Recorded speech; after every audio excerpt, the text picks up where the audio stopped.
بہت پرانے وقتوں کی بات ہے۔ عرب کے ایک بہت بڑے اور خوشحال ملک میں ایک بادشاہ حکومت کرتا تھا۔ بادشاہ کے پاس دولت، شہرت، فوج اور طاقت کی کوئی کمی نہیں تھی، مگر ان سب کے باوجود بادشاہ کا دل بے چین رہتا تھا۔ اس کے دل میں اکثر ایسے سوالات اٹھتے تھے جن کے جواب اس کے دربار کے بڑے بڑے عقل مند وزیروں اور علماء کرام کے پاس بھی نہیں ہوتے تھے۔ ایک دن بادشاہ نے پوری ریاست میں ایک عجیب و غریب اعلان کروا دیا۔ شہر کے بیچوں بیچ شاہی دربار سجایا گیا۔ ہزاروں لوگوں کا ہجوم جمع تھا۔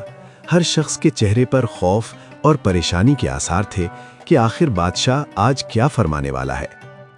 بادشاہ اپنے عالیشان تخت سے کھڑا ہوا اور بلند آواز میں کہا، اے میرے ملک کے لوگوں، میرے سینے میں 3 سوال دفن ہیں جو مجھے راتوں کو سونے نہیں دیتے۔ آج میں اعلان کرتا ہوں کہ جو کوئی میرے ان 3 سوالوں کے درست جواب دے گا، میں اسے اپنی آدھی سلطنت انعام میں دوں گا اور وہ میری جگہ اس تخت پر بیٹھنے کا حقدار ہوگا۔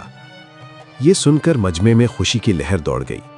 آدھی سلطنت کسی بھی انسان کی قسمت بدل سکتی تھی، لیکن اسی لمحے بادشاہ نے ایک خوفناک شرط رکھ دی۔ اس کی آواز سخت ہو گئی۔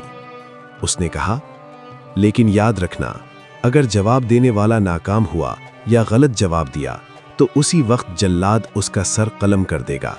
مجھے صرف سچ چاہیے، سچ کے سوا کچھ نہیں۔ یہ سنتے ہی پورے دربار میں سناٹا چھا گیا۔ جو لوگ انعام کے لالچ میں آگے بڑھ رہے تھے، ان کے قدم وہیں رک گئے۔ موت کا خوف آدھی سلطنت کے لالچ سے کہیں بڑا تھا۔ بادشاہ نے اپنے 3 سوال پیش کیے۔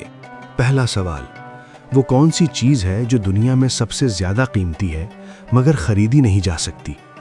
دوسرا سوال، وہ کیا ہے جو انسان سے زیادہ طاقتور ہے لیکن انسان اسے قابو میں کر سکتا ہے؟ تیسرا سوال، دنیا کا سب سے بڑا سچ اور سب سے بڑا جھوٹ کیا ہے؟ دربار میں مکمل خاموشی چھا گئی۔ بڑے بڑے علماء اور عقل مند لوگ بھی سر جھکائے کھڑے تھے۔ کسی میں اتنی ہمت نہ تھی کہ اپنی جان داؤں پر لگا کر ان سوالوں کا جواب دے۔ کافی دیر گزر گئی۔ بادشاہ مایوس ہونے لگا۔ تب اچانک بھیڑ کو چیرتا ہوا ایک نوجوان آگے بڑھا۔ وہ دیکھنے میں نہایت غریب لگتا تھا۔ اس کے کپڑے پرانے اور پھٹے ہوئے تھے، چہرے پر گرد جمی ہوئی تھی، مگر آنکھوں میں ایک عجیب سی چمک اور بے خوفی تھی۔ وہ دنیا کا ستایا ہوا ایک یتیم تھا، جس کا نہ ماں باپ تھا اور نہ کوئی رشتہ دار۔ نوجوان نے تخت کے قریب جا کر بادشاہ کو جھک کر سلام کیا اور بلند آواز میں کہا، بادشاہ سلامت، میں آپ کے سوالوں کے جواب دینے کے لیے تیار ہوں۔ میں آپ کی شرط قبول کرتا ہوں۔ بادشاہ نے طنزیہ مسکراہٹ کے ساتھ کہا، اے نادان لڑکے، کیا تمہیں اپنی جان عزیز نہیں؟ بڑے بڑے عالم پیچھے ہٹ گئے اور تم جیسے معمولی انسان موت کے منہ میں جانا چاہتے ہو؟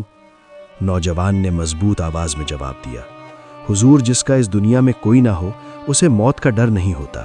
میں یتیم ہوں، اگر مر بھی گیا تو میرے پیچھے رونے والا کوئی نہیں ہوگا، اور اگر جیت گیا تو شاید میری تقدیر بدل جائے۔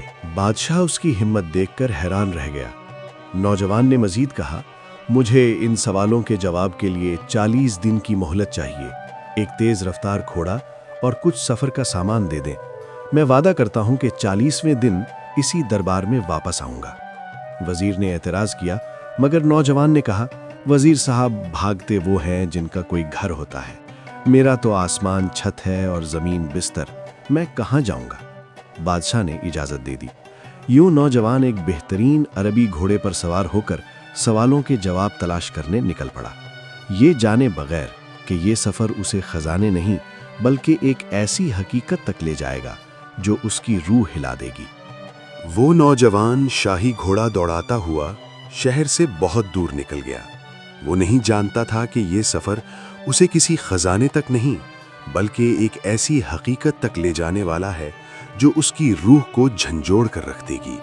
اسے خبر نہ تھی کہ ریگستان کے اس پار ایک بوڑھا درویش اور اس کا کتا اس کی قسمت کا فیصلہ کرنے کے لیے اس کا انتظار کر رہے ہیں۔